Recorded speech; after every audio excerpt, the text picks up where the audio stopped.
ఆరోపణ కోవర్ట్స్ అని చెప్పిన ఆరోపణకు సంబంధించినటువంటిది ఇంకొంత విషయాలు తెలుసుకుంటే బాగుంటుంది అనేటువంటిది నేను చెప్పేటువంటిది.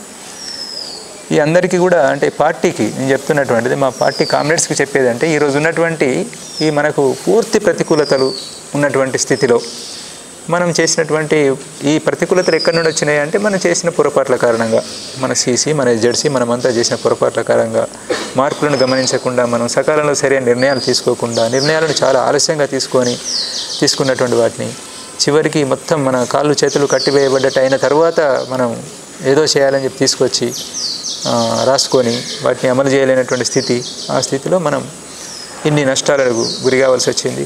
రేపు జరగబోయే నష్టాల గురించి కూడా మనకు అందరికీ ఒక అంచనా ఉంది. దీంట్లో ఎవరికి అనుమానం అనేది లేదు. కొంత ఎక్కువ తక్కువ కొంత సమయానికి సంబంధించినటువంటి తేడా ఉండొచ్చు, కానీ మనకైతే తెలుసు. బయటి వాళ్ళకి తెలియదు, అది వాళ్ళకి అర్థం కావడం లేదు. వాళ్ళని వదిలిపెట్టేద్దాం, వాళ్ళని పక్కన పెట్టుదాం. కానీ మనకు తెలుసు, మనం చర్చించుకున్నాం, అందరం కూర్చొని చర్చించుకున్నాం, అభిప్రాయాలు పంచుకున్నాం, మనం ఏం చేద్దాం అనేటువంటి ఆలోచించినాం. అన్నింటిలో మేము భాగమైన మీతో పాటు అక్కడెక్కడ గంభీరంగానే సీరియస్గానే వేరే దురుద్దేశము దుర్బుద్ధి ఎట్లాంటిది ఏమీ లేకుండా స్పష్టతతోటే మనం అన్నీ మాట్లాడుకున్నాం.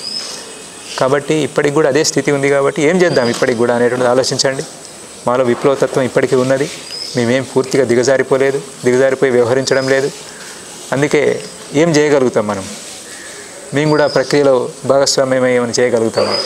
కామ్రేడ్ బిఆర్ దాదా ఉండంగా చేసినటువంటి ఆ ప్రక్రియను మరి ఇప్పుడు ఒక వాతావరణం ఏర్పడ్డది కాబట్టి కేంద్ర ప్రభుత్వం మీద ఏమైనా మనం ఒత్తిడి తీసుకురాగలుగుతామా? దీనికోసం ప్రయత్నం చేద్దాం. ఆ ప్రజాస్వామికవాదులు అనేటువంటి మన టీం ఏదైతే ఉందో వాళ్ళకు అది చేయాలనేటువంటిది లేదు, అది నిజాయితీ లేదు. మనం పార్టీ వైపు నుండే చేద్దాం. ఇంకేమైనా సహకరించేటువంటి వాళ్ళు ఉంటే వాళ్ళ మద్దతు తీసుకుందాం.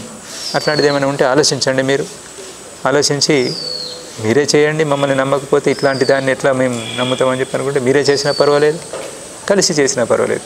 ఇంకేదైనా స్పష్టత కావాలని చెప్పంటే నేను భయపడేది లేదు.